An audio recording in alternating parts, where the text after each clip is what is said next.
All right, good morning. Our learning is Lila Nishmas Mindel, Mariam Bas Kalman Reuven, Hunasham Shem Aliyah. We are on Mem Ches Amud Aleph. We're going to have two stories, or one story, actually, two parts, that takes place in the house of the Reish Galusa. The Reish Galusa is the political leader of the Jewish people in Bavel. We're going to find throughout Shas, we have many stories. Oftentimes, the Reish Galusa is a political leader, and oftentimes there seems to be like a common thread of many of the stories being that the Reish Galusa is doing things which are not halachically perfect. Like the Reish Galusa wasn't antagonistic towards the rabbis. Oftentimes the rabbis would be spending time there, as we see from many of the stories. The rabbis were guests there, but oftentimes there's like a not so subtle critique. It seems like a lot of the people in the Reish Galusa's home are doing things which are not so perfect. Okay, and that's going to be one of these stories over here.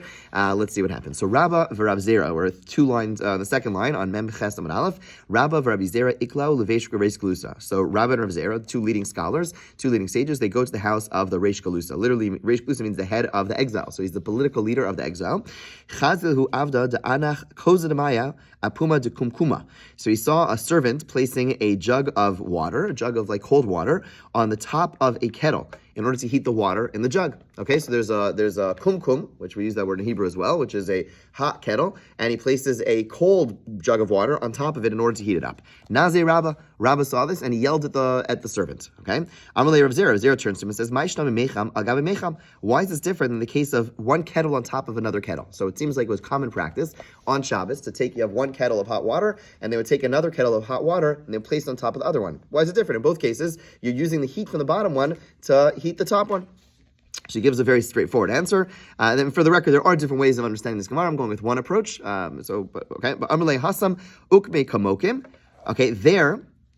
In the scenario that everyone does, the case where people take one kettle and place on top of another kettle, there you are preserving the heat of the top kettle. Hacha ulude kamolid. Over here, you're placing a cold kettle on top of the hot kettle, and in doing so, you are actually creating heat. That's the difference. The difference is in one case, something is already hot, and you're placing something which is already hot on top of something which is hot. Okay, you're not increasing the heat. In the case where the case over here, where Rabbah is yelling at the Reish Galusa, it's because he's taking a cold kettle and placing it on top of a hot one and causing the cold kettle to be warmed up. That's the problem.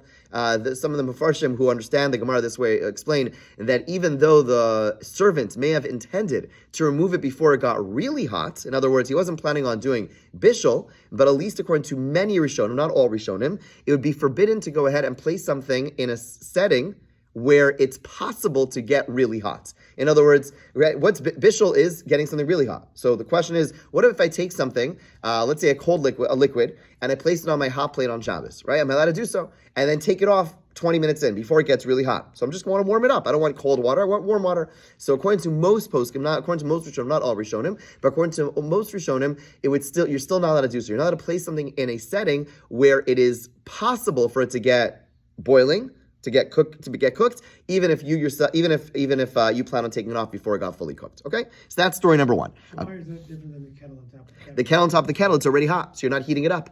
In other words, the kettle on top of the kettle, you're taking a hot kettle and placing it on a hot kettle. Okay, there you're just preserving heat. Here, it's taking cold and making it hot. That's why it's forbidden. Okay, story continues. Hadar chazia defras das todar apume dechuba va'anach na'la levei. Then he saw him taking a turban. Okay, a turban is made up of, basically it's like a long shmata. It's a long piece of material, and placed it over the cover of a jug which had water, and he placed a ladle on top of it. So imagine you have like a jug. Well, here's the hole of the jug. He placed the top of the turban, and then he placed the ladle over there. Now, what the ladle is doing, why he placed the ladle there, I'm not sure what his rationale was, but the ladle is basically pushing the material down, and so that it's going to get the turban wet. Okay, Nazir Rabba yells at him again. I feel bad for this guy. Amalei Rabbi Zera, Amai, why are you yelling at him? Amalei Hashta Chazis, you'll see soon. Okay, he says, Hashta literally means now you'll see, but what he says, you'll see soon. What's going on? Later, he sees him take the top of the turban off, and he squeezes it out. Schita, right? Esther Deraisa, from the liquid that was in it. Amalei Maishna mi parvanka. Why is this different from the scenario where people place a rag to cover a bowl of liquid, which people do, and no one has any issue with? In other words, it's very common practice people to have like a bowl of water and people put a rag on top of it. And the same thing over here. The guy put his turban on top of a jug of water. Amalei hasam lo kapit ilave. Hachya kapit ilave. The difference is, in the case of the turban, he cares about the turban. In other words, the item, the the item, the turban is a davar chashav. It's something important to him that he's going to want. There, you have to be very careful not to make sure that you're not going to deliberately make it get wet, because if you do, then there's a great concern that you're going to go and squeeze it out. Whereas if you have something which is not something so important, like a rag, a regular shmata, there's no problem of getting it wet because we're not concerned you're going to squeeze it out, right? So on Shabbos you are allowed to get things wet, although we try to get things not soaking wet because we're concerned, right? Schita, the isser of schita is squeezing something out. We're going to get more into schita as time goes on. The isser of schita, of squeezing, is squeezing something out from the liquids that are in it. But we're concerned. So if you place a towel, regular towel on something, we're not as concerned about the fact that I'm going to squeeze it out. If I place something which is important to me on top of a liquid, there's a concern that I'm going to squeeze it out because I want that item on Shabbos, and therefore the turban, which is much more chashuv, much more important, and the guy wants to put it back on his head, there he shouldn't put it on something which is going to get it very wet, because there's a concern, a gzera, a concern, a decree that a person is going to then take the turban and squeeze it out. Okay, that's the end of the Rabbah and the Reish Galusa stories. Okay, now we get back to our Mishnah, which spoke about what you are and what you're not allowed to do. What you are and what you're not allowed to do hatmana with. Okay, and one of the examples was flocking. Flocking is basically shearings of a sheep. You are not allowed to use shearings of a sheep to do hatmana. Okay, Baimine Rav Ada Bar Masna Me'abaye. Mochin shetamin bahen mahu l'taltal b'Shabbos. When a person did so. You're not allowed to use these items before Shabbos. On Shabbos. But let's say a person did hatmana. They insulated, right? There, when we spoke about, there are certain scenarios we're allowed to do hatmana before Shabbos, hatmana you're not allowed to do on Shabbos. So a person went ahead and they took shearings of a sheep before Shabbos and cover their chicken soup with it, okay? So they did hatmana with it. Mochin shetamin bahen ma'al l'taltal Shabbos. So I used it for insulation. Are they now no longer muktzah? In other words, flocking is typically used to go ahead and make pillows, to go ahead and make couches, to go ahead and make, those types of things. So it's designated for a different use, but I used it for hatmana, I used it for insulation, but now I want to use it for, now I use it for insulation. Do they lose their status of being set aside muktzah for towel, for blankets and and pillows and whatever, and therefore, did they lose their status and therefore they're non-muktzah, or do we say no, they're still set aside for that other reason? Amalei Abaya answered, Rav Ada Bar Masna. What's the reason that you would assume that it's not Muktzah? Because I used it for a Shabbos purpose. In other words, since I used it for this, for my item, are they no longer designated for the stuffing purposes? That's the answer. The Gemara is going to essentially answer to you. He says,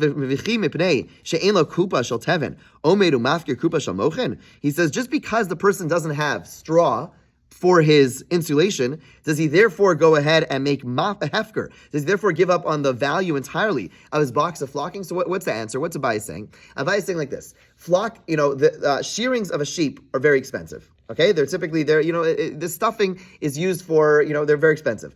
Typically, when we do insulation is something where you insulate something, it's going to get dirty, this and that. You want to typically use the cheapest stuff you have.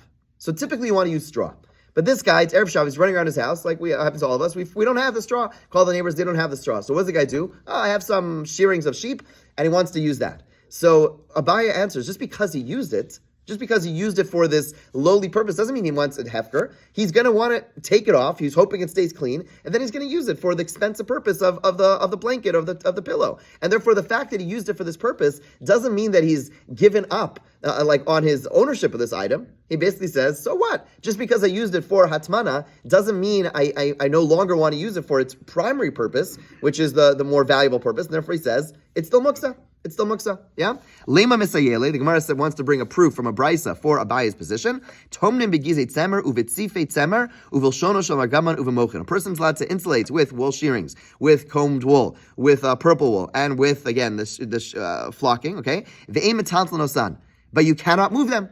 So what do you see from this brisa? It sounds like it's pretty explicit. You could insulate with these items, and even though you insulate with them, you cannot move them. They're still muktzah. By the way, and the Gemara is going to get into this, but if you want to pull the pod out, what do? Right? By pulling the pod out of the insulation, you're gonna have to move some of the shearings. The Gemara is going to discuss that. But at this point, the brisa seems to be saying that you insulate with these items, but you cannot move them, which seems to be exactly what Abai said. Abai said, yes, you insulate with them, but even after you insulate with them, they are still muktzah. Everyone still with me? It's like sukkah decorations. I'm sorry? It's like sukkah decorations. It's like sukkah decorations. Yeah. They're set aside for, over here though, interesting, yes and no. Sukkah decorations, the reason they're muktzah is because I've used them for the mitzvah. Over here, we're saying, I've used them for installation, it's almost the opposite. Right. Even though I've used them for installation, I might still want to keep them for the more valuable thing of the sharing. So, thank you for bringing that up to contrast, right? It's almost the opposite of that. Yeah. Yeah. This is saying l'chatchila, you're able to insulate with these things? Erev Shabbos. Yeah, right? Okay, so we're fine. Imi Shamha, so the Gemara says, no, there's no proof from here. If you want to say from there, from that Bryce low area, it's not going to be, don't say that. Why? Hachik Amar. You could read the Bryce the same like this. The Bryce can be read like this. You could do insulation with those pieces of wool, and then the last line says, Imlo taman bahen, but in a scenario where I did not use them for hatman, I did not use them for insulation, then ein mitzatz you cannot move them. Right? In other words, you read the Brisa in a simple, most straightforward way that said you could do insulation with them, and even then you can't move them. But you could also read the Brisa to say that you could do insulation with them, and in a scenario where you did not do insulation with them, then you can't move them. In a scenario where you did insulation with them, you could use them. All right? So the Brisa is not mukhrach, it's not clear. So where it says ihachi, if that's the way to read the Brisa, ma'ila what's the chiddush? What are you trying to teach? You may think that these pieces of wool, they're fit to sit on, to recline on. You could basically just make them into like a loose pillow. In other words, you normally put them into something else, but maybe even before you made them into something else, you could just take a pile of wool. It sounds very comfy, and basically just lie on them. Kamash Malan, no. Until you, that's not a normal usage for them, and therefore it still is muktzah. But basically, the brisa itself is not a raya because there's two ways to read the brisa. The simple way of reading the brisa is like Abaye said, like the proof to Abaye, which is to say, even though I use them for installation, they are still muktzah. But you could also read the brisa to say, if you use them for hatzmana, they're not muktzah. But if you did not use them for insulation, they are muktzah. And the novelty is, you may have thought that they have an additional purpose other than stuffing. Kamash Malan, they're still muktzah. Okay, no proof, but that's where the Gemara ends. Okay, now the Gemara is going to bring a discussion which has really nothing to do with our discussions of Hatmana, but it does have to do with this stuffing, this flocking. Okay, Rav Chisda sharla dure udra levesadya b'shabsa. Rav Chisda allows a person to return this stuffing of this piece of wood into a pillow on Shabbos. In other words, a pillow to make a pillow, right? You need to fill it with fluff, right? That's what your pillows are filled with wool or whatever material. Let's say you made a pillow and then there was a hole. It all came out, right? Our worst nightmare, like in our whatever, our kids like ripped open like some whatever it is, and there's all the stuff out there. Okay, so you and I, we take it and we throw it out. Back in the day, they don't have a lot of stuff. They would basically go back and refill it. So he's saying there's no problem of like making something on Shabbos by refilling it. In other words, since it was made, you're allowed to refill it, okay? If it fell out. The Gemara asked the question on this. Esvei Rav Chanan Bar Chisda, Rav Chisda, matirim beis hatzavar b'Shabbos, avelo poschen. Okay, a person is allowed to untie the neck opening of a garment on Shabbos. What does that mean? What that means is that when a person would send something to laundry, they would go ahead and they would make a tie for the neck of the item. They would tie it together. So you're allowed to undo that tie. Okay. However, avelo poschen, but you cannot make the opening in the first place. What that means is that when you would buy a shirt from the store back in the day, the top, right? Think of their shirts would probably just look like this. Basically, two pieces of material. It was like a what do they call? I don't know. Whatever. It's basically just like a long rectangular piece of material which you'd put on both sides. The neck was sewed up, was stitched up. Okay, they'd sell it stitched up, kind of like the back flaps of your suits. I don't know why they do it, but they do it. They stitch up the back. Why? There probably is a reason. But the same thing, they would stitch up the neck of your shirt, and when you buy a new shirt, you have to rip open those stitches. Okay? That you can't do on Shabbos. That's usher, right? By the way, it's also usher to pull the stitches on the back of your suit on Shabbos. That's like basically what you're doing is you are finishing it's like a makabeh pater type of thing, or making you're basically, it's the final blow, it's the final touches to creating something. Can't be done on Shabbos. Okay, so far that's not what we're getting at. The next part of the brisa is the problem. They nosten es hamochin lo l'socha kar v'lo l'socha keses b'yom tov vein tzarich lo b'Shabbos, and you're not allowed to place mochin, which is the flocking, into a mattress or to a pillow on Yom Tov or on Shabbos. So clearly, you are not allowed to place those things into a pillow, into a mattress, and you just said you are allowed to. So when it says, I already foreshadowed the answer. Lo kasha habechadati habatike. The difference is whether it's new or it's old. In other words, if it's new, the Bryce is saying you can't do it because then you're making a kli. If it's old, it's already a made kli. It's just that it broke or it fell apart. You are Fixing it, again, it's not real fixing, else that'd be a problem, but that's when it's allowed. To restuff is fine. To stuff the first time, that's like you're making something new, and that is not allowed. We have a brisa which supports this reading. You're not allowed to place stuffing into a mattress or into a pillow on Yom Tov, and for sure on Shabbos. Nashru, but if it fell out, you are allowed to return it on Shabbos, and certainly on Yom Tov. So again, difference is, are you fixing it? Are you restuffing it, in which case it's mutter, or are you making it for the first time? Okay, now the Gemara goes on a further tangent and goes back to the first line of the brisa that we just quoted, and with some very relevant halachos, which could take us a while. We'll just see some of it. Amar V'Yudam Arav. A person opens the neck opening of a garment. You are right. The brisa we just read said you're chayav. Rabbi Yehuda Marav says you're chayav achatas. Okay, big deal. In other words, why? Because again, basically you are making something into utensil. Okay, you're making something into a kli on Shabbos. Okay, and that is asur d'oraisa. You're chayav a chatas. Maskef lo Rav Kahana. Rav Kahana asks on this. He says ma beinzu. Megufas chavis. How is this different than a lid of a barrel? Okay, so back in the day, imagine a barrel, and you have a barrel, and then on the side of the barrel, they would have a part of it which had a hole underneath, but it was covered with plaster. Okay, it was covered with plaster, and we're going to see a Gemara later on that says you're allowed to take a sword, and you're allowed to cut off that plaster on Shabbos. You're allowed to cut it off. So there, it's 100% mutter to finish off, to make it into a kli. Meaning, until you cut off that plaster, you can't get the wine, the coke, the whatever is the water that's inside of the barrel, right? So why is it in that case, he says it's 100% mutter. We're going to see him allowed to cut off the top, even though I'm making it into a usable kli, okay? As opposed to the clothing, where we said if I rip open the stitching, I'm chayv v'chatas. In both cases, I'm making it a usable, functional kli. In one case, by the piece of clothing, by ripping off the stitching, I am going to be chayv v'chatas, isur d'oraisa. In the case of the barrel, where I'm cutting off the plaster that's covering the hole to make it a functional kli, I'm allowed to do it. What's going on? So when it says, Amalei Rava, zeh chibur v'zeh eno chibur.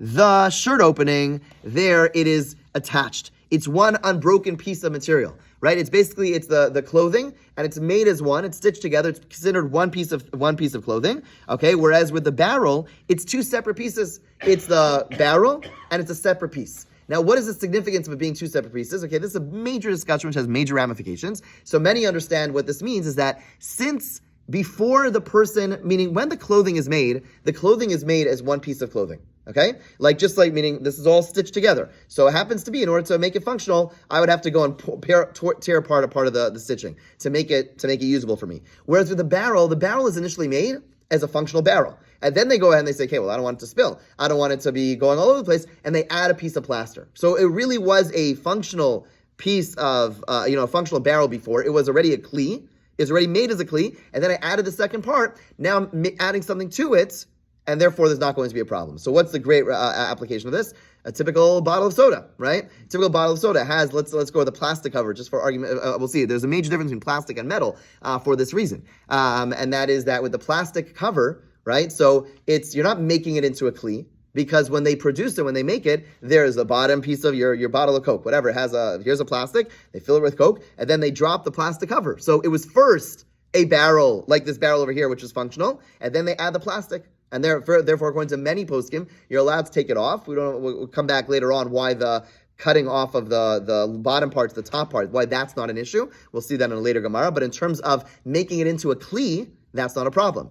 Many poskim have issue with opening a metal bottle for this reason. Why? In other words, some of the grape juice, like the sparkling grape juice or whatever it is, they have a metal cap. The reason is you have to see, you go online later and you can see how they're made. It's made in a way that it's not because the metal is like a stronger substance. The issue is, at least according to most poskim, the issue with metal is the fact that the way they make it, I remember seeing a video of it, I don't remember now exactly the way it's done. The way it's made is that it was never really a functional utensil. Even though it's two separate pieces, it was never really a functional utensil until ever. In other words, it's not the way they make the ones with the metal. It's not they have the plastic and then they have the bottle and they put the top. It's the